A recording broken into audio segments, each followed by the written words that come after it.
Myself, Mr. Jadhav sir, I welcome all of you in our Shantiniketan online classes. Friends, if you haven't subscribed our YouTube channel, please subscribe it. विद्यार्थी मित्रांनो, जर तुम्ही आपलं YouTube channel subscribe केलं नसेल तर कृपया subscribe करा, जेणेकरून की तुम्हाला नवीन नवीन व्हिडिओच्या नोटिफिकेशन येत राहतील.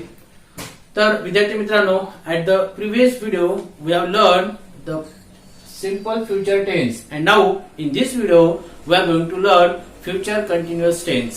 Now look at that. Future continuous tense, it is called in Marathi चालू भविष्यकाळ. There is the structure of the future continuous tense. Look at the structure. Future continuous tense begin with subject. After that, we should have used helping verb according to the subject, shall or will. After that, be, and after that, V4 means the ing form of the verb, and then object, and the last complement. Future continuous tense चालू भविष्यकाळ याची सुरुवात ही सब्जेक्टने होते. त्यानंतर वाक्यातील कर्त्यानुसार आपल्याला shawl किंवा will यापैकी योग्य ते सहाय्यकारी क्रियापद घ्यावं लागणार आहे. त्यानंतर बी, त्यानंतर V4 म्हणजे क्रियापदाचा आयएनजी रूप, त्यानंतर ऑब्जेक्ट म्हणजे कर्म, त्यानंतर कॉम्प्लिमेंट म्हणजे पूरक शब्द. Example, they will be producing a loud voice. In that sentence there subject they were producing is the fourth form of the verb,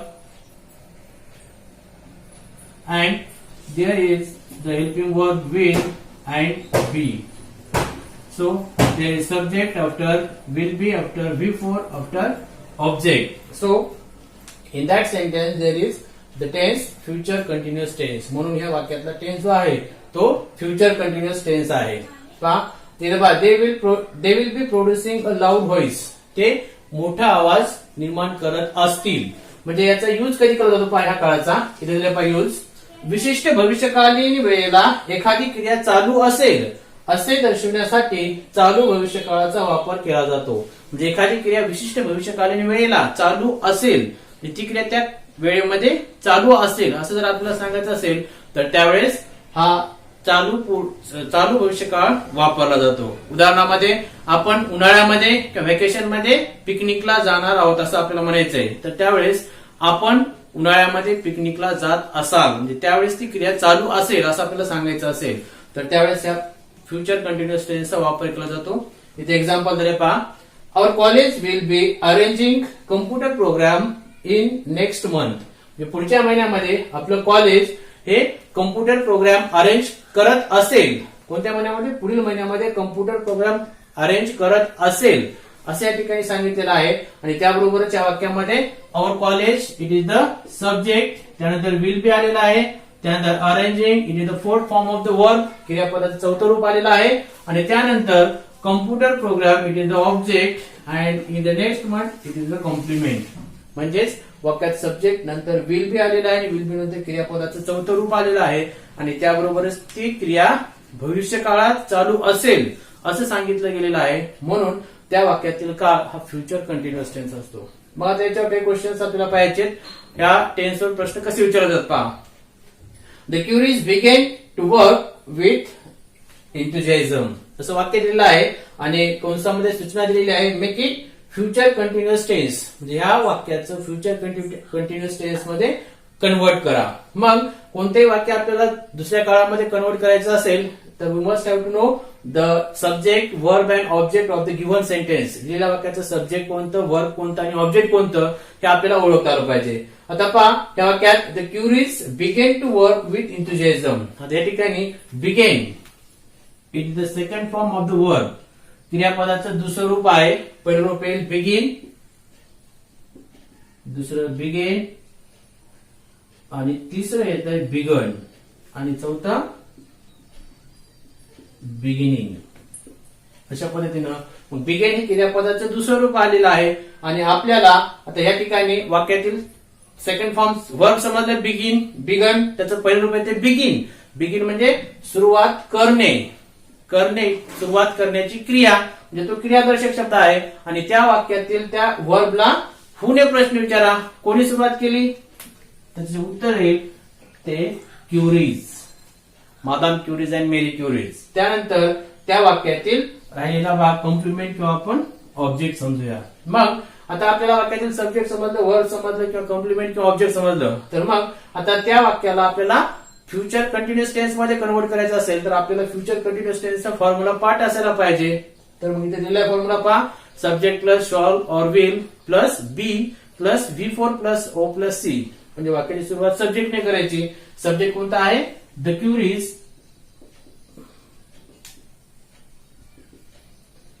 the Curies, the Curie. त्यानंतर आता आपल्याला आय आणि वी असेल तरच आपण त्या ठिकाणी शॉल वापरणार. दुसरा कोणताही सब्जेक्ट आला असेल तर will. The queries will. Will नंतर बी आणि त्यानंतर क्रियापदाचं ING फॉर्म.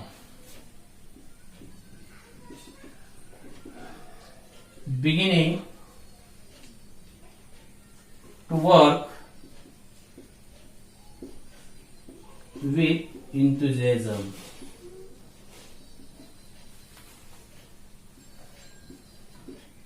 अशा पद्धतीने आपण त्या दिलेल्या वाक्याला फ्युचर कंटिन्युअस टेन्स मध्ये कन्वर्ट केलं आहे. Now look at the second sentence. They had sacrifice all the luxuries of life. आता या वाक्यातील वर्ब आहे sacrifice. Third form of the verb, क्रियापदाचं तिसरं रूप दिलेलं आहे आणि त्या वाक्यातील सब्जेक्ट आहे दे. आता आपल्याला फ्युचर कंटिन्युअस टेन्स कन्वर्ट करायचे, त्यामुळं वाक्याची सुरुवात सब्जेक्टने. सब्जेक्ट आहे दे. इथं हॅड दिलेला पण आपल्याला हे घ्यायचं नाही. वाक्यात आपल्याला फॉर्म्युल्यानुसार सहाय्यकारी क्रियापद घ्यावं लागेल. इथे शॉल किंवा विल या दोन्हीपैकी एक सहाय्यकारी क्रियापद आपल्याला घ्यायचंय. तर काय येईल? दे आल्यामुळं will, they will B sacrifice. Third form हे क्रियापद तिसरं रूप आहे, तर त्याचं पहिलं रूप आणि त्याला ING लावायचे, म्हणजे चौथं रूप घ्यायचे. सॅक्रिफायसिंग. त्यानंतर object all the luxuries of life. They will be sacrificing all the luxuries of life. ते त्यांच्या आयुष्याच्या जे काही लक्झरीज म्हणजे आरामदायक गोष्टी असतील त्या सर्व गोष्टीचे ते सॅक्रिफाईस त्याग करत आलेले असतील, म्हणजे करतील. अशा पद्धतीनं आपण फ्युचर कंटिन्युअस टेन्स, त्याचा स्ट्रक्चर, त्याबरोबर त्याचा यूज आणि त्याच्यावर आधारित प्रश्न आपण पाहिलेले आहेत. Now we are going to learn how to identify the future continuous tense. आता आपण फ्युचर कंटिन्युअस टेन्स कसा ओळखायचा हे पाहणार आहोत. Look at that. There is a rule. या ठिकाणी एक रूल दिलेला आहे पहा. जर दिलेल्या वाक्यात शॉल बी किंवा विल बी नंतर लगेच मुख्य क्रियापदाचे चौथे रूप म्हणजेच V प्लस ING म्हणजे V प्लस ING फॉर्म आले असेल तर त्या वाक्यातील काळ हा चालू भविष्य काळ असतो. म्हणजे जर दिलेल्या वाक्यात शॉल बी किंवा विल बी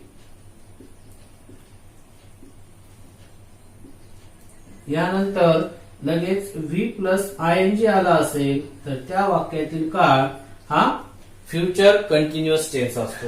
एक्झाम्पल दिले पहा. Sindhutai Sapkal will be nurturing more than 1000 orphan children. Sindhutai Sapkal he nurturing करेल म्हणजे संगोपन करेल किती मुलांचं?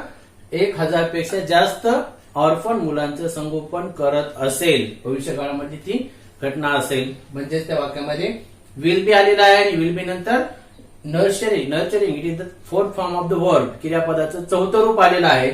म्हणून त्या वाक्यातील काळ हा फ्युचर कंटिन्युअस टेन्स असतो. विल बी प्लस V4 आलेला आहे. म्हणजे जर दिलेल्या वाक्यात शॉल बी किंवा विल बी नंतर V प्लस ING लगेच आला असेल तर त्यावेळेस मात्र त्या वाक्यातील काळ हा फ्युचर कंटिन्युअस टेन्स असतो.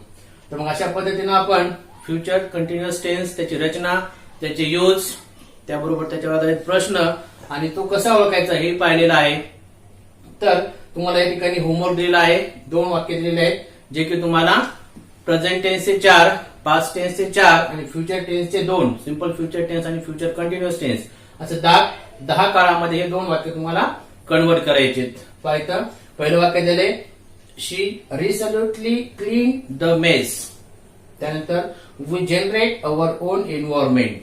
बरेच विद्यार्थी होमवर्क व्हॉट्सअपला किंवा कमेंटमध्ये टाकत आहेत, परंतु काही विद्यार्थी टाकत नाहीत. तर त्या विद्यार्थ्यांनी हे लक्षात घ्यायचे की होमवर्क दररोजच्या दररोज टाकत चला. तर विद्यार्थी मित्रांनो, हा तुम्हाला जर व्हिडिओ नक्कीच आवडला असेल तर आपलं युट्यूब चॅनल सबस्क्राईब करा आणि त्याबरोबरच लाईक करा आणि हा व्हिडिओ इतरांनाही शेअर करा.